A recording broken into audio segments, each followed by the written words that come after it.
Are you confident that there will be a peaceful transfer of power in January 2025? By a show of hands, who thinks Donald Trump is going to dispute the election if he loses? Thank you. And what does President Joe Biden think? Does he see deja vu all over again? I'll have his answer to that question for you in just a minute. But first, I want to share some context because my news feed is blowing up about this very topic. And that's because the Kamala Harris surge is putting Trump in a defensive position, so he's ramping up the planting of seeds of doubt to harvest after a loss on November 5th. First up, take a look at Trump's very public steps towards manipulating the outcome. While campaigning in Georgia, he is oddly hyper-focused on state election controls. Last time, he leaned on them to overturn the results after the fact because he didn't like the results. This time, he's leaning on them in advance with compliments, and NBC reports that our concerns should extend well beyond Georgia. I don't know if you've heard, but the Georgia State Election Board is in a very positive way. This is a very positive thing, Marjorie. They're on fire. They're doing a great job. 3 members are all pit bulls fighting for honesty, transparency, and victory. They're fighting. Fighting who? Fighting for what? This fight isn't limited to Georgia. Rolling Stone last week identified nearly 70 pro-Trump election conspiracy theorists across several swing states currently working as county election officials who have questioned the validity of elections or delayed or refused to certify results. And next, have a listen to his daughter-in-law and Nepo Republican co-chair, Lara Trump. She was asked about the Biden clip that you're going to see in a few seconds.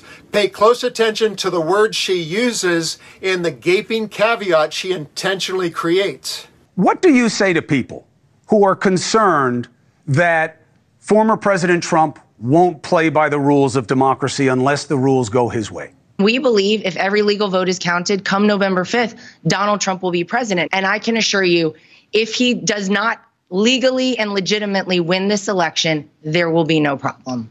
Did you hear that? She said legally and legitimately. So after the election, all they have to do is roll out the stooge who is going to play the Rudy Giuliani role this time to say the election was illegal and illegitimate.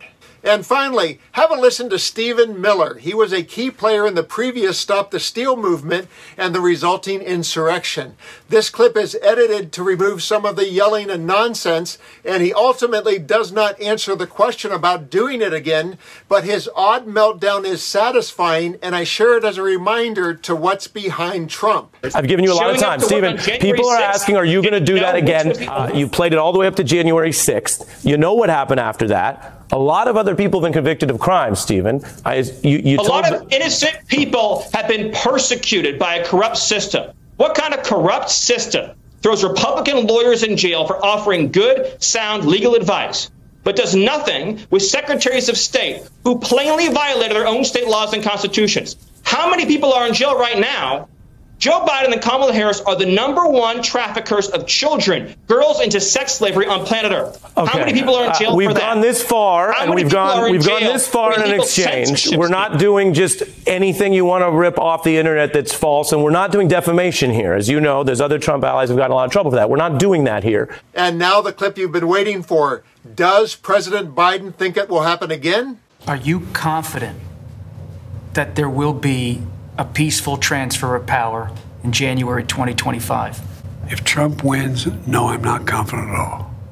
I mean, if Trump loses, I'm not confident at all. He means what he says. We don't take him seriously. He means it. All the stuff about if we lose, there'll be a bloodbath. Have to be a stolen election. Look what they're trying to do now in the local election districts where people count the votes. They're putting people in place in states that they're going to count the votes, right? You can't love your country only when you win. But to hear a sitting president of the United States sitting in the White House and say publicly that he's alarmed about the state of American democracy and he's not confident that there will be a peaceful transfer of power if the Republican nominee wins is, relatively speaking, an historic statement. A stark statement, and it reflects where President Biden believes this country is. He kept coming back to his concern about the country, about Trump, and about American democracy. And here's an interesting related story I also saw today. NBC reports that January 6 officers hit the road for Harris, hoping to make Trump lose another election.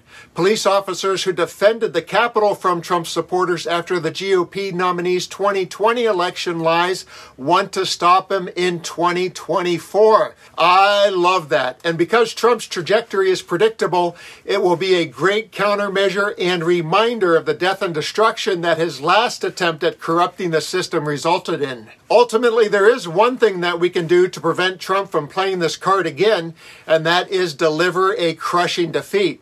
If the outcome in battleground states down to the county levels are so resounding and leave no room for doubt, he won't have a wobbly leg to stand on and will have to accept another humiliating defeat. I'm Dan, and until next time, let's continue to occupy democracy together.